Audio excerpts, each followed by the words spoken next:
Hi Virgo, welcome to your November 2021 General Tarot reading. It's Raina here.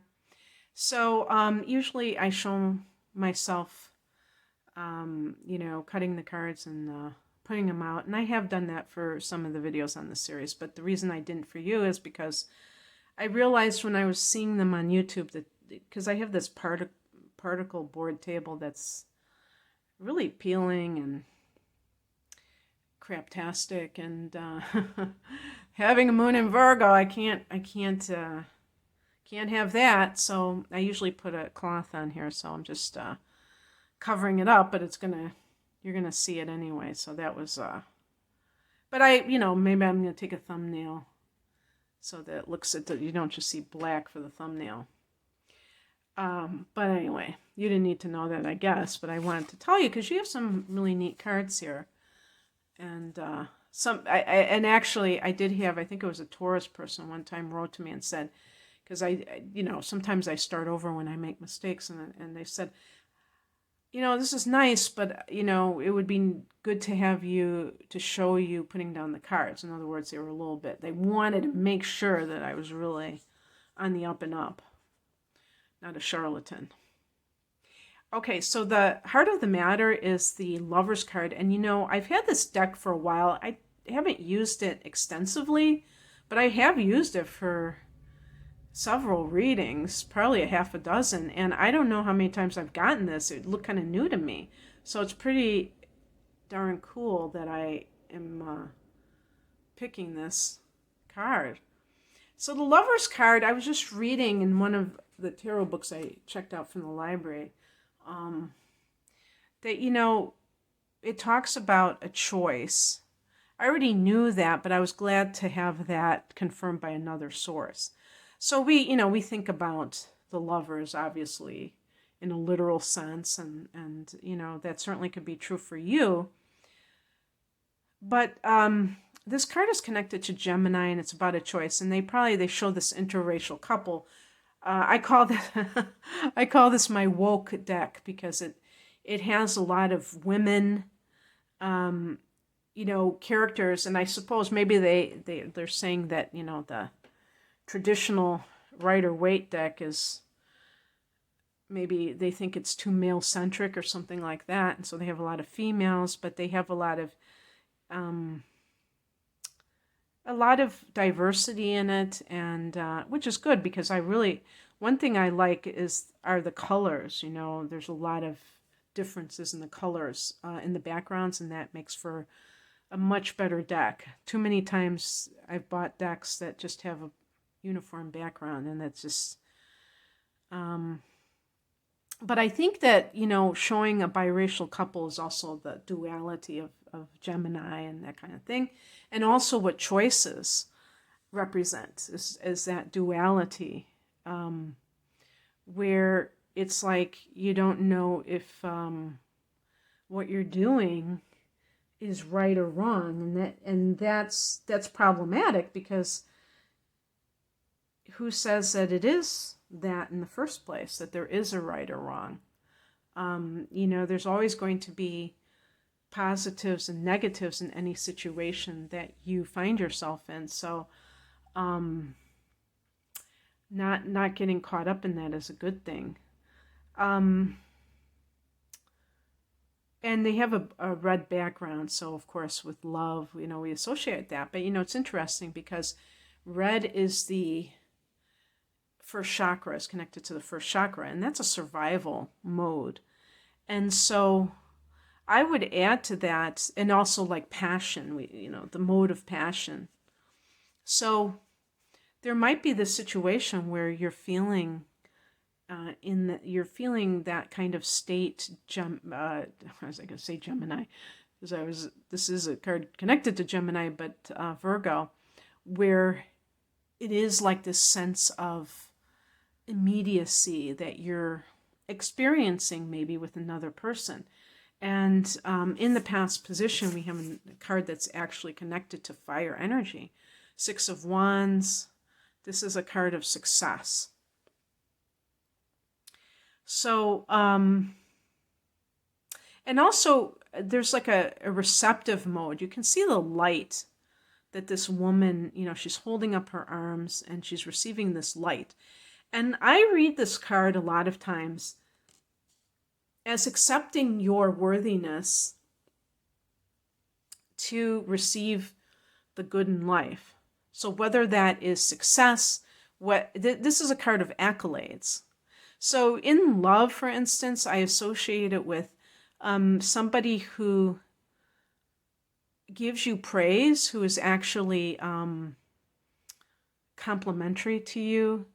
And sometimes for people, they can perceive this in a threatening way because they have been maybe treated badly their whole life. And for those people who think that that doesn't make any sense, the reason is because, in my feeling, is that it goes against their story, what they've told themselves about what is true for them in life. And this is one of the things that can really keep people in a place of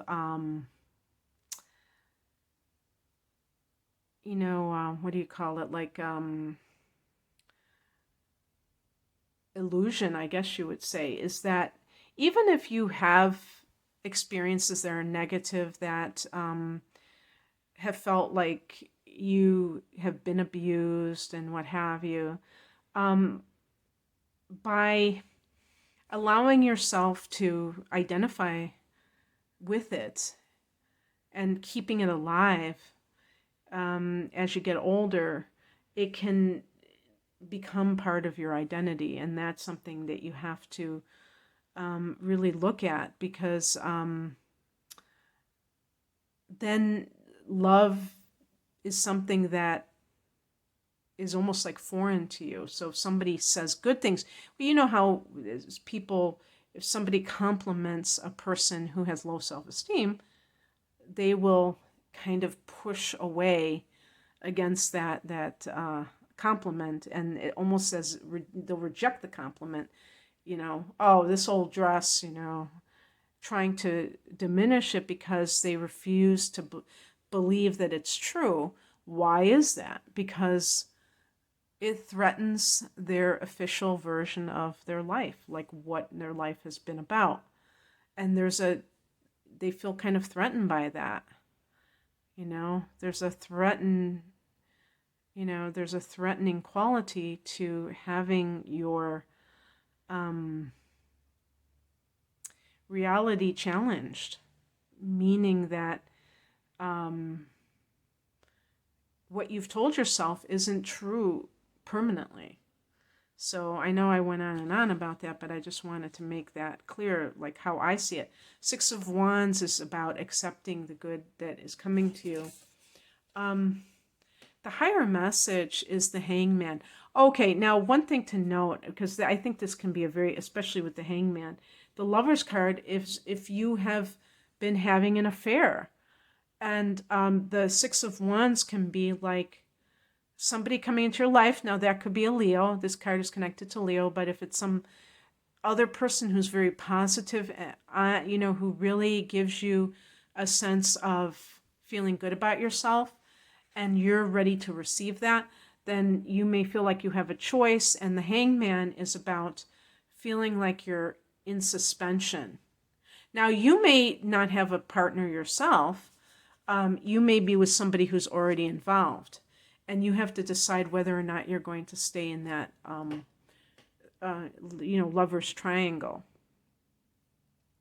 And I have gotten criticism before from people who think that I'm making light of infidelity, and I'm not. I don't think it's a good idea at all. I think that we should be open in our relationships, but sometimes especially if somebody comes from a past of abuse, trauma or abuse, they find themselves in very bad, toxic relationships. And when somebody comes along that is very positive to them, that can create this, even if that you don't stay with that person, it can create a bridge towards a better life. And it's interesting because sure enough, we get as the challenge card, the Eight of Swords. And this is what I was talking about with another sign. These are the tapes that run through your mind. And this can be conditioning, Virgo, that you've gotten that has nothing to do with you in particular, even though the person who is delivering it may tell you, oh yes, you are inferior, you're not good enough. Typically this will be parents, maybe teachers, authority figures. The Hangman, see, the thing that could be going on here is that you have to raise your self-esteem. And certainly Virgo is a sign that tends to be very hard on itself. And this can, with the Eight of Swords, there can be a lot of those old tapes playing that you have to learn how to, disengage from that and replace it with something good. So with the Six of Wands in the past position, these new things are coming in for you to show you that you're worthy, but you have to accept it. What's coming in? The King of Pentacles. This can be good for money, that's for sure. Whether it's something, a new position that gives you a job with a lot more money, or with some kind of like a manager of a bank, accountant, something, if you've graduated from some kind of a financial training, where you're in charge. This can also be an older or more mature Capricorn, Taurus, Virgo individual. I think this is you stepping in your power now that I think about it. And I did pick the 2 cards, and when I get this as the outcome card, I pick an additional card. So I got as an outcome the Five of Swords, and this can involve other people. There may be, there's those black birds with the swords. And the person's holding their head like almost like their thoughts, but see, somebody, the crow is at their ear. So it's like hearing this negative feedback. There can be people in your life that are naysayers, and this can even be kind of deceptive, that these people are talking about you. I don't want to make people paranoid. And even like if you're embroiled in a relationship with a narcissist, this person can engage in smear tactics with other people.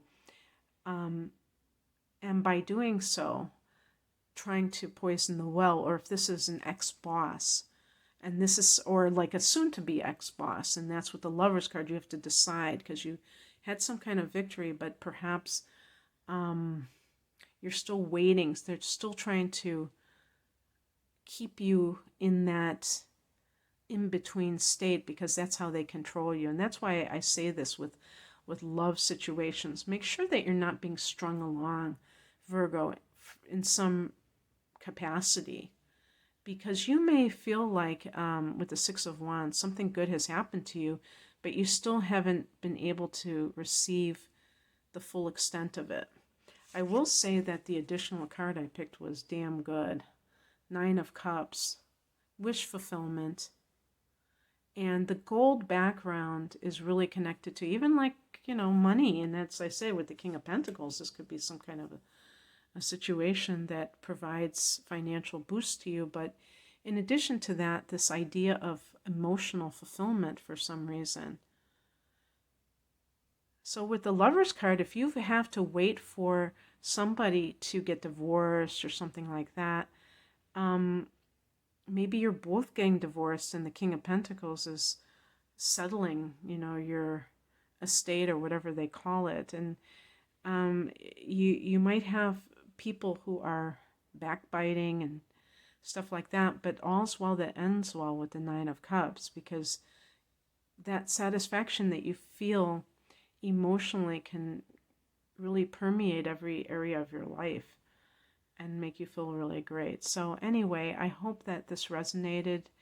Virgo, if you would like a private reading, the link is below. I'm at RainaMoonAstrology.com. Take care. Bye.